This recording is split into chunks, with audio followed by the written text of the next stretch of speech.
Hey everybody, Charles from HumbleMechanic.com. Today, I'm taking your questions on vacuum pumps, rust, buying a multimeter, and more. This is episode 166 of the Humble Mechanic Podcast.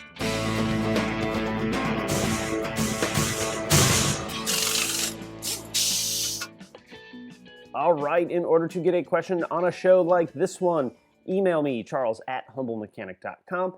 Put question for Charles in the subject.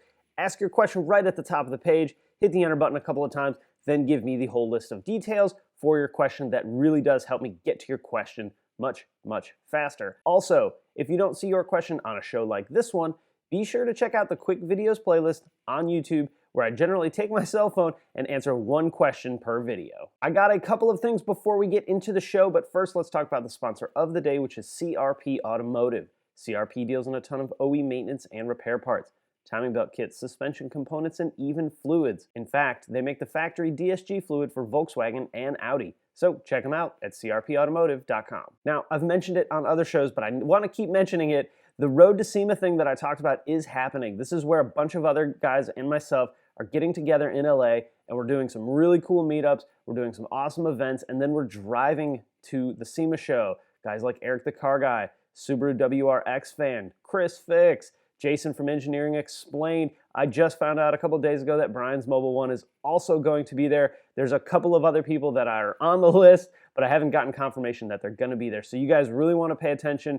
Make sure you're keeping your ears and eyeballs on the social media, Facebook, Instagram, Twitter especially.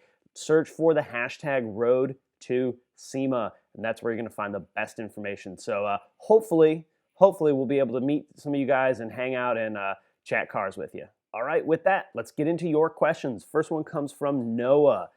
Going off a recommendation of a couple of technicians and a couple of YouTube electronic gurus such as EEVblog and AVE, I was told just to suck it up and buy a Fluke branded meter. My question is, would you recommend the 77.4, which is their basic multimeter, or the 88V, which is their automotive meter? So I don't think anybody's going to argue really that Fluke makes the best multimeters, especially for what we do. In fact, that's what I have at home. This is like my spare backup one. My wife's uncle actually sent it to me, which is pretty cool. Never paid too much attention to what model it is. It's about as basic of a multimeter as you're going to get. It's a Fluke 73 Series 2 multimeter, and this thing is fantastic. I don't think you're going to go wrong on either one of these you buy.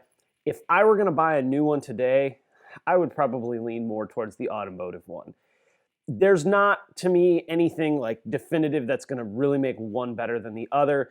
I don't think you're going to go wrong either way. I would just feel better about buying the automotive one. That's the Volkswagen Special Tool multimeter, which says a lot about its quality. So be sure, though, that you always check your meter leads. Having really good quality meter leads is very important as well. The meter that I use at work is, I think, technically a Fluke-built meter. It says Blue Point on it, and it also says Universal Technical Institute on it. But I'm pretty sure that Fluke built that meter for Blue Point, then sent out to UTI to get their little badge put on it as well. So if you guys out there in YouTube world have one that you prefer better than the other, let's let Noah know, help him out. But man, I think you're going to be fine either way. This is a high quality tool. I wouldn't squabble over 50, 60, 70 bucks on this, man. I'd get the one that you really think is going to go the best for you, and that would be the automotive. The 88V is what I would get. All right, next one comes from Max. Are rusted and badly pitted oil pans covered on the bumper-to-bumper warranty? I have a 13 Jetta base model, and I just changed the oil. I noticed my oil pan is badly rusted from road salt here in Canada. The car is only 3 years old, and I would have to say it's 15 to 20% rusted through to the other side. Yikes. I would consider painting it and sealing the rust, but I heard dealers are not covering it under warranty once it leaks because I've modified it by painting it. Should I contact my local dealer for this, and did you ever hear of a similar story? Max, great question. We really couldn't be in like opposite ends of where cars get rusted, being in the South US and you being up in Canada. I've never ran into this. This has never come up for me at the dealership, but this is going to really be case by case. When it comes to dealing with warranty rust claims, there's a million hoops that we have to jump through, whether it's a fender, a hood, which I have ran into before, or a component that is failing due to oxidation. Generally what happens is at the dealer level, we take a bunch of pictures, we submit it up, right, up the Volkswagen chain, and the higher ups make the call. On something like an oil pan, I don't know. I really don't know. It could go either way. You could make the case to me that if this doesn't get fixed, then I'm going to be putting an engine in it under warranty at 55,000 miles or 4.5 years. You could also make the case that that road salt is outside influence and that's not covered under warranty. So absolutely you want to take it in. Absolutely the way you want to put it to them is, look, this potentially could cause extreme damage to the vehicle down the road. This is going to be a more affordable repair to make today than it is going to be if it were to fail, because when it fails, it may leak a little, or it may just open up a big hole and you'll have catastrophic oil loss, which in turn leads to catastrophic engine failure. So I would phrase it like that this is a repair to prevent a more expensive repair down the road, and go from there and hope that they have some common sense and hope that in their warranty book, that part identifier is on there, because that's what they're going to do. They're going to open up their book, they're going to trace down, they're going to go, oh, here it is, oil pan for oxidation, it's covered. Or nope, oil pan's not on there, it's not covered. This will probably get escalated, so hopefully someone will take a little bit more in-depth look into this problem, but at the dealer level, that's what happens. So man, good luck to you. Hey, really, if you don't mind, Max, keep us posted on what happens, what you find, and whether or not they take care of it. Those oil pans aren't super cheap, but they're not super expensive either. If I were gonna do this, man, I would get a new oil pan. I would treat it if I felt like that was what I needed to do, and then install it and not have to worry about it then, rather than repairing something that has already been rusted. Even though there are great rust repairs, personally, that's just what I would do. All right, next one comes from Fabian. He had a question about brake pumps, right? Brake vacuum pumps. Several different part numbers, some other revisions, and he wanted to know which one he needed for his car. Rather than me trying to fumble through and answer this question for him, I sent this over to Paul from Shop DAP. Shop DAP, Paul, thank you, because he was nice enough to shoot a quick video explaining the differences of these pumps and what you need to look for and what his car needed. So Paul, man, what do you got for us? Okay, hey Charles, thank you so much for shooting this question over to me. Part number changes. So let's talk about just part number changes in general, and then we'll talk specifically about this one. Part number changes are something we get a lot of questions about because a lot of people see different versions, and a lot of times there'll be different variations that are, let's say, cheaper for the old number. And they want to know what the difference between the old and new one are and things like that. Nobody is privy to the information of part number changes. Part number changes happen for a multitude of reasons. Sometimes it could be anything from a vendor change or anything up to a part redesign because of a previous failure issue. Nobody at dealerships gets information on that. Maybe there are people at Volkswagen of America who might have information related to part redesigns, but it's not something that anybody has access to information. So if they're not visually different, or you're just not experienced enough for to know that the part's been changed, or they're not visually different, it's hard to say specifically what's going on. Now, when we talk specifically about this pump, this is the pump right here that we're talking about. This is the 2.5 vacuum pump. This is the one that we offer, made by Pierberg. There are two different ones we offer, this one and the genuine version. Essentially, the Pierberg version is the same as the factory version, only difference is going to be no logo. And Charles will confirm this, that this part was redesigned for an issue. Now, the earlier versions of this were known to leak on 2.5s, which is likely why you're replacing it in the first place. And what happens is the outer cover leaks here, and because this isn't intended to be serviceable, it actually needs, the complete pump needs to be replaced. So basically there's a seal behind this, which he's covered in a video before about 2.5 vacuum leaks. And basically what is the general consensus for most people is the reason why they have issues is because the metallurgy of the outer, the cover itself, the material it's made of. Now, if you look at the original version that would be on your car, it's black and probably steel.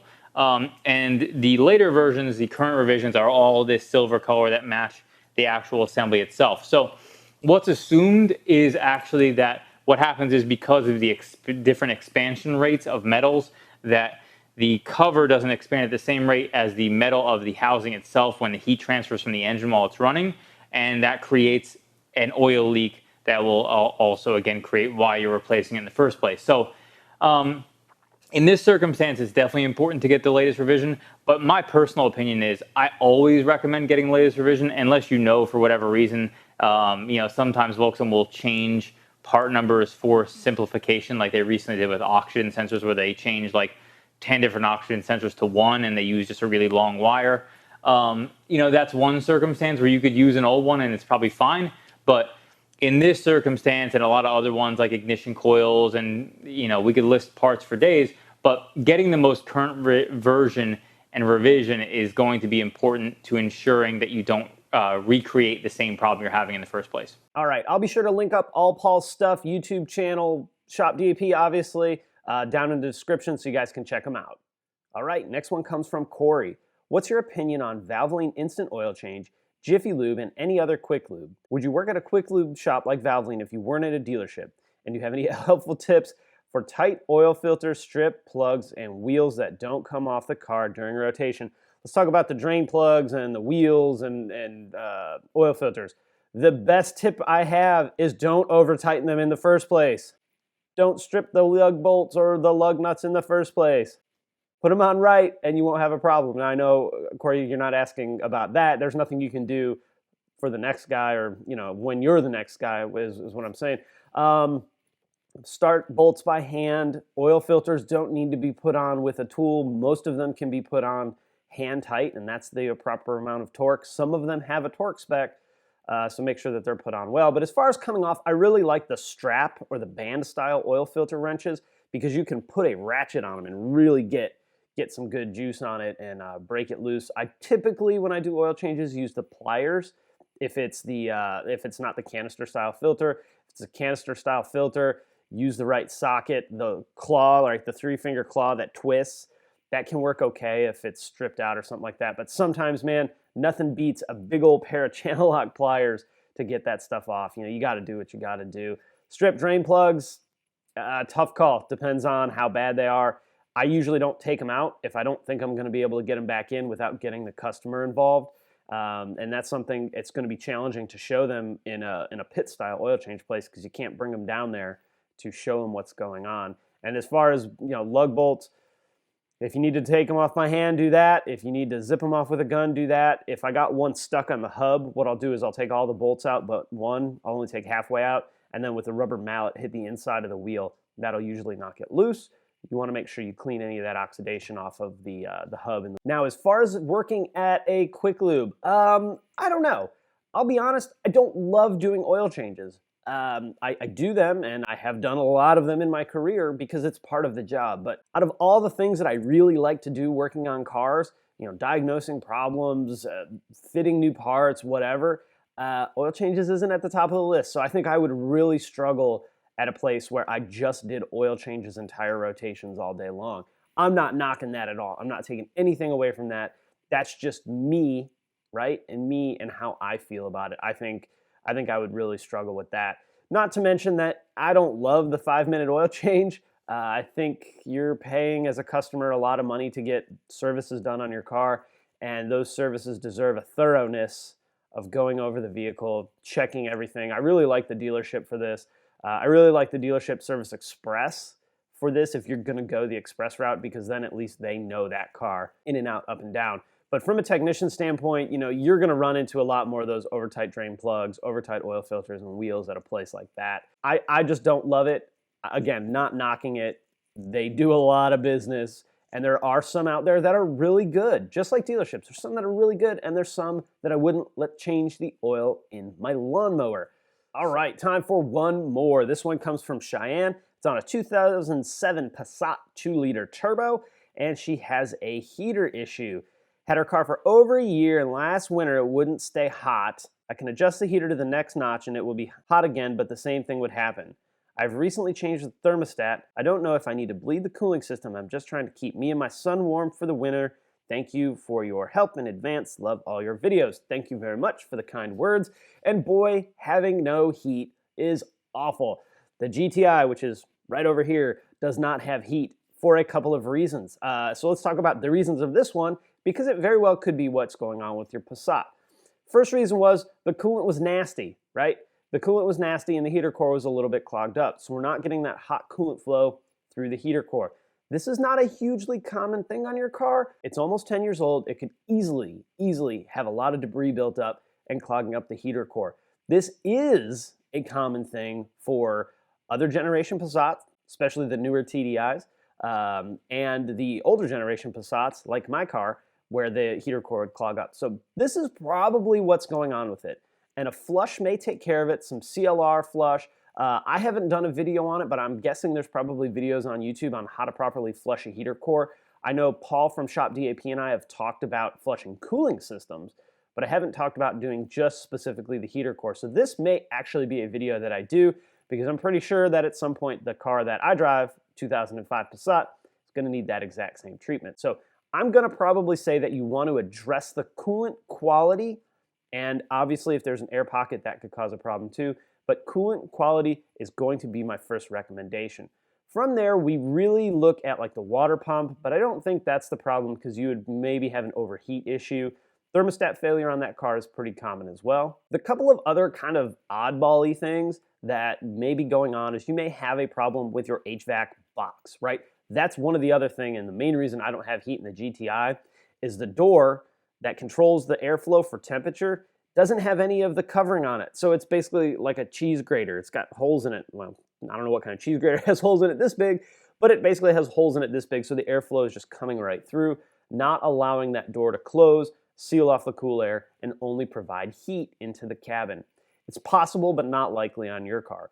The other thing is we could be dealing with a temperature door that's not moving. Depending on the HVAC system in your car, whether it's climatic or climatronic, it may have cables, it may have motors, and one of those can be failing. Very, very easy for that to happen, but not super common. The way we would really go through that is we would probably want to hook a scan tool up to it and look at it. We can go in and we can look and see where the doors are. We can reset the basic settings with that. And hopefully, if that's the problem, it doesn't involve removing dash parts to get access to the temperature door behind the dash. But try and really address the coolant problem first, the coolant quality first, and make sure that the heater core is not clogged, and then go from there, because I think that's most likely what your problem is. All right, guys, I'm going to wrap it up there. Questions, comments, you know what to do. Hey, if you like this video, throw it a thumbs up on YouTube. I always appreciate that. You can also subscribe on YouTube or on the blog at humblemechanic.com. Follow me on Facebook, Twitter, Instagram, and of course on Snapchat. Hey, keep your ears open for the road to SEMA. Keep your ears open for the premium members that's coming too. That'll probably launch after SEMA show. All right, guys, hey, thanks again, as always, so much for watching the show, and I will see you next time. Drink of the day, I'm still a little stuffy, so I got a hot tea. It's also like 9 in the mornings. I don't know why I didn't get a cup of coffee, but tea, chai tea, seemed to be the flavor of the morning.